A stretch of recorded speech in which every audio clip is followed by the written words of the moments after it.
Is going on, guys? Excuse me. Johnny on the track, back with another video. I am amped for this weekend. I'm excited for this weekend. I cannot wait for this weekend. I will be making my way down to Richmond, Virginia on Thursday. I'll be at the Cup race Saturday night. You should be excited for this race because this race last year was a banger. The Richmond night race was a banger. It had a great finish with Austin Dillon, Joey Logano, and Denny Hamlin. That race was good from start to finish. The option tire, which they won't be running, or they won't have that option to use it. But that provided some great stuff. There was passing. Austin Dillon came out of nowhere. This race was fun. It's going to be fun. Keep an eye on Richmond. I think Richmond, with the one date, is going to provide a banger for us this weekend. And I can't wait to get into the bets, but I got to do a couple things first. First of all, you guys see Slice. You've seen it now for the past 2 weeks in the betting show. This show is now sponsored by Slice Vodka. At this point, it's my summer drink. It is a vodka-based seltzer, low calorie, gluten-free, no added sugars or sweeteners, clean, crisp, easy to drink. At the beach, at a NASCAR track like I'll be at Richmond, on the golf course, out for night, whatever you're doing, it is a great drink of choice. That's Slice vodka based seltzer. I am a big fan. I've had it plenty of times now, and it's just refreshing and smooth. So thank you to Slice for being a part of this show. Rhode Island-based company. Check out sliceseltzer.com for more information. That's sliceseltzer.com, and give them a follow on Instagram as well at slice rather seltzer. SLYCE Seltzer. That's at Slice Seltzer on Instagram and www.sliceseltzer.com for more information. Cool. Okay. The other thing before I get into the bets, calling all my fellow New Englanders. I know you're out there, Rhode Island, Mass, Vermont, New Hampshire, Maine, wherever you're located. We've got one race. Okay. We've got one. I forgot Connecticut as well. We've got one race. Well, we had Lime Rock, but one cup race. It's at New Hampshire Motor Speedway in Loudon, New Hampshire. One race, one cup race for us to go to in our area. So you got to go. You got to go and support these drivers like Joey Logano, like Ryan Preece, some Connecticut guys I'm shouting out. Chase Elliott, Ryan Blaney, whoever you root for, you can go watch them, okay, in the fall for a playoff race at New Hampshire Motor Speedway. So what do you got to do? In the description down below, there's a ticket link. There's a ticket link with my name on it. And you can click that ticket link. You can buy some tickets to the New Hampshire NASCAR Cup Series race. And you can see me. We're going to have some fun. We'll drink some beers. We'll win some bets. Yeah, I'll be there. I've gone, I think, the past 7 years now to this race. It's so much fun. I love betting this race. We'll definitely be betting. We'll definitely be beering as well, or Slice vodka seltzer. We could do that as well. But again, there's a ticket link down below. Get your tickets. Watch to see NASCAR in beautiful Loudon, New Hampshire, in the great state of New Hampshire. Ticket link down below. Get your tickets today. Cool. All right. So we got those two things out of the way, and now we can talk some bets. Like I said, very, very excited rather for this race. We saw Iowa not too long ago. That's going to be a good kind of point of data for us. Obviously, we've got Bowman Gray way back, but things have changed since Bowman Gray. North Wilkesboro, another short flat with this similar tire combination. This tire has been ran at North Wilkesboro, Bowman Gray, Iowa, and now obviously at Richmond, and then Phoenix is good data as well for another short flat oval. Okay, so I'm going to start with some top 10 lines. I'm going to go to Josh Berry. He's got 3 races here at Richmond, average finish of 9. Let's get give me one sec. I want to get with one top five and three top 20s. So that data is obviously a little skewed, but he's led laps here. He has an average finish of ninth. He's done it before. He's in a better ride. He's in a better car. He's got a driver rating of 88.2 here, which is really, really solid as you look at some of the drivers. Like you look at a guy like Logano 1027, Larson 98.6. So Josh Berry is only really 10 points behind. I mean, that's equal, better than Keselowski, better than Kyle Busch, better than right on par with Chris Buescher, who's won here. So some really solid guys that Josh Berry is on par with in three races at Richmond. I'm excited to see Josh Berry. I think he's definitely a guy that could be a huge upset and underdog. He could be the Austin Dillon of this year, but he's right around even money. You can shop around to get a better number for Josh Berry. But I think the books are a little high on him. But I think you can parlay him, like maybe him for a top 10, maybe somebody like Blaney for a top three, and a guy like Logano for a top five, something like that. And I think like he should be in any sort of parlay you have going. Josh Berry, top 10. Just solid short track racer, has proven to, time and time again to get results on short tracks. And I think Josh Berry has a good result on Saturday night at Richmond. Another guy, just based on like looking at these numbers, I'm looking at FanDuel, top 10 finish. They usually have some crazy top 10 lines. You look at a guy like McDowell at 16 to 1, Gilliland at 13 to 1, Jones and Nemechek. Nemechek's 12 to 1, Jones plus 950. So just huge numbers. But here's the guy that I'm looking at. I am looking at Zane Smith, top 10 on FanDuel, 13 to 1. He got wrecked running late, running well at Iowa, got wrecked out of that thing. But he had a top 10 at Phoenix earlier this year, a short, flat oval, had a really, really good result there. One of his only top 10s on the season was at Phoenix. And again, he had one of his better finishes, a 16th finish at Martinsville, which I know you say 16. Oh, that's not anything special. But still, I mean, it is a short, flat oval, and one of his better results this year. He's had some bad luck. It happened at Iowa, but I like, if you look at his Truck Series history, he had some good, solid results at Richmond. So he's shown that he can do it if you give him a good car, and he actually has had a good car. Honestly, plenty of days this season. Just the luck hasn't gone his way. So when I look overall at numbers that stick out to me,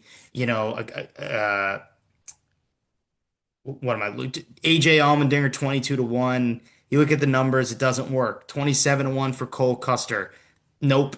Stenhouse Jr. 27 to 1. He's been terrible in his career at Richmond. The guy that sticks out to me is Zane Smith.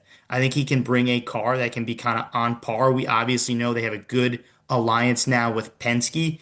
Penske and Wood Brothers have been historically very, very good at the short, flat ovals, i.e. Martinsville, i.e. Phoenix. You throw Richmond into that loop as well. I like Zane Smith here for a top 10, again at 13 to 1. That's a great number. Okay. The other guy that I'm gonna just continue going with, because at this race last year I put a $10 bet on Austin Dillon. He won me $1,000. I wish I put more. If like that's a typical 1 unit bet, I mean we're walking away with 5 to 10 grand. But you win some, you lose some. Anyway, Austin Dillon was exceptional at Iowa. He was exceptional at Iowa. He had a great car. Honestly a winning car if, strategy kind of goes his way. And he's like overall just every now and then he kind of pulls a rabbit out of a hat. Gateway 2024, he has a top five car. Richmond last year has a top three car, ends up winning that race. You look at, according to iFantasy Race, he had the seventh best car at Iowa. So to me, like that's good enough if you get some strategy to win that thing. So every now and then at these short, flat ovals that Austin Dillon has historically been good at, he kind of just shows up and runs well. Now, Phoenix has never really been good. He stinks at New Hampshire. But historically, he's been good at Richmond. He's had results at Richmond, and I don't think that's going to change. I saw that Iowa car. I think they can improve on that a little bit, play with that a little bit. Essentially, the reason, supposedly, how he won this race was somebody from JGR, I think, sold them or gave them a setup, and the rest was history. Now, if you actually look back on, previous RCR starts, like Austin Dillon has always been good at Richmond, Michigan. Like there's some tracks where he just seems to shine at for one reason or another. But again, last week told me all I needed to know.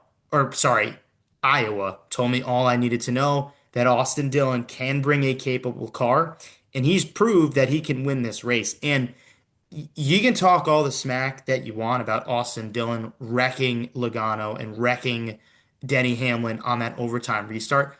Austin Dillon had that race won. He went through traffic and passed Joey Logano late in that race to take the lead, if not for a late race caution by Recky Spinhouse. Austin Dillon wins that thing straight up. So we got to remember that too. He had an exceptional car and proved that he can pass when others were struggling doing so. So Austin Dillon, I think, can be that long shot guy. I think you definitely want to target him for a top 10. Number for him is plus 200 for a top 10. I would take that. I think he's going to have a good car. I think he's going to run top 10, top 5. And honestly, it would be hilarious if he if he were to somehow win this thing. But that's what Austin Dillon does. When his back's against the wall, when it looks like he can't make the playoffs, somehow he sneaks in for one way or another. But I like Austin Dillon here. Let's now go to some money line bets. I like all the Penske guys. I'm high. Well, I shouldn't say all of them. I mean, Cindric, I would throw him away, but I mentioned Josh Berry. Blaney and Logano, I think you have to have them on your card this week. I think you have to have Blaney and Logano on your card. Ryan Blaney is 11 to 1. Logano is 9 to 1. Blaney was charging late in that Iowa race, had a good chance at things. We know how damn good he's been at Martinsville in his career, short, flat ovals. Hasn't been the best at Richmond, but a long run, a classic long Richmond run, Blaney can make his way through the field. And also, Blaney is going to qualify late. He'll be starting up front. He could probably win the pole. He'll have a good starting position. Love Blaney in this spot. Logano, he's really the only guy that's challenged Bell at some of these short flat ovals when Bell has been so dominant. I'm gonna talk about Bell, but Joey Logano gave Bell everything he had at North Wilkesboro. I think Joey Logano, he had a great car here last year. Essentially, he won the race on that restart. I think if we get a late race restart, which we have, I mean, Buscher won in overtime here. Dillon won in overtime here. So we could get a late race caution. It just seems to happen. Joey Logano, if he's in that top 3, he is a guy that will be aggressive because this one slipped away from him last year, and I think he knows that. So Joey Logano, 9 to 1. I think I've shopped around, found him at 10 to 1. Great bet this weekend. Both and that Blaney number is ridiculous. Like Blaney at 11 to 1 is, I mean, that's a steal and a half to get Blaney at. Another steal. Chase Briscoe 16 to 1. This 19 car in the, I guess, what sort of the spring Richmond race of last year was the best car here.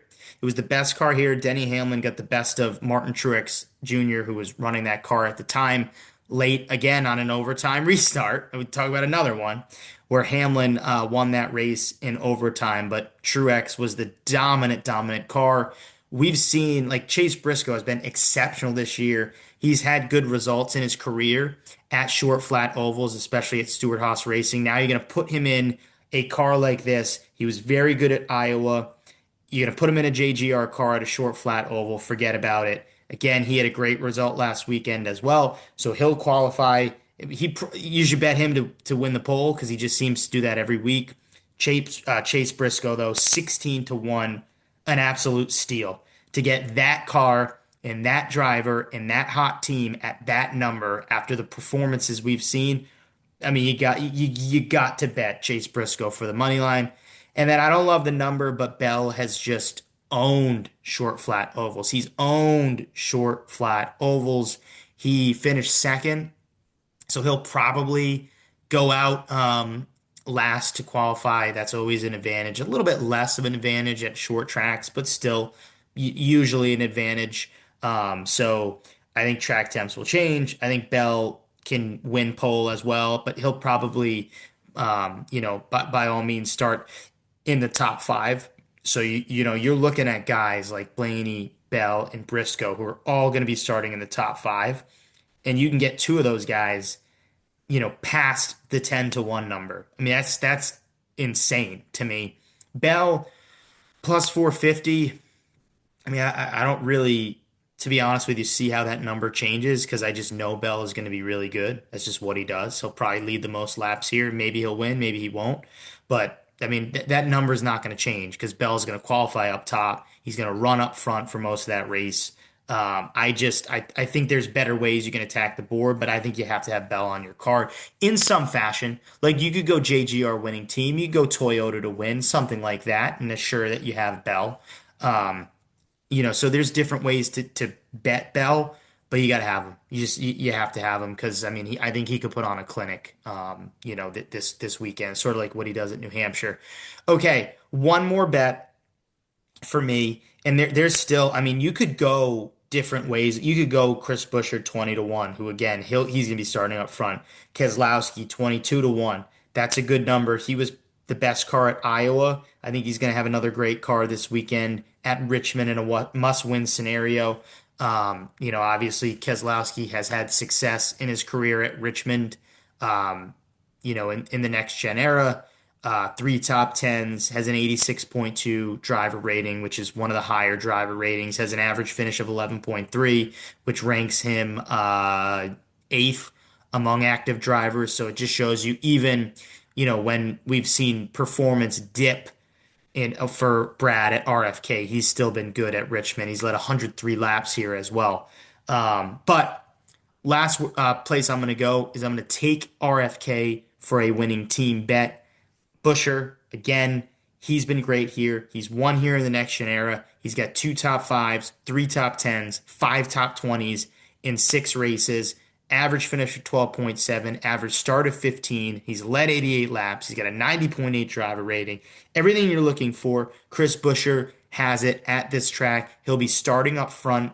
I like him a lot. I mentioned Keselowski, how damn good that car was at Iowa. I think he's going to bring it again, be fast again, qualify mid-pack just based on the result in the flat tire late at the Glen, but I still think that won't matter. I think Keselowski is going to have a good enough car to make his way up front and use some strategy. And then Ryan Preece. Ryan Preece in a Stewart-Haas racing car finished top five here. He's been exceptional this year. Those three guys in really a do or die scenario, they've got to win. They've got to find a way to get into the playoffs. I like that team bet. I know I've placed it, decent amount of times this year because I've been high on those guys, but each one of them has been close, and I think they can, finally break through as an organization at Richmond this Saturday night. I think a night race helps too. Buescher has won. He won the Bristol night race, so obviously the track temp might fit that team a little bit better because they've had success in that night environment. I think that's a big thing. People don't always look at kind of like racing at night, but oftentimes teams that have had success in these kind of night style races, have seemed to bode well running there historically. So I think that helps as well.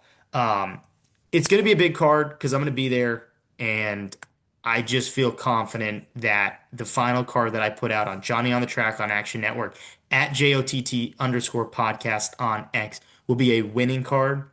We're going to win a lot of money. I feel it. I know it. There's nothing more that I want than this Saturday night. Ryan Preece is in victory lane. But if he's not, it's going to be one of these guys that I bet on. But RFK winning team, so I would win something. But overall, I think we're going to have a good card. I think we're going to have a good win, a good weekend.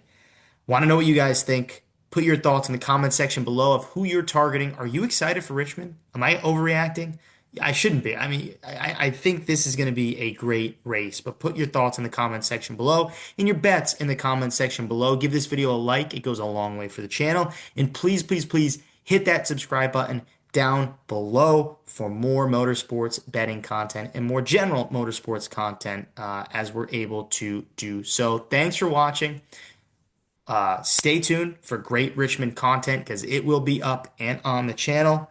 And as always, I'll say it again and again and again. Let's go win some money. We'll see you next time.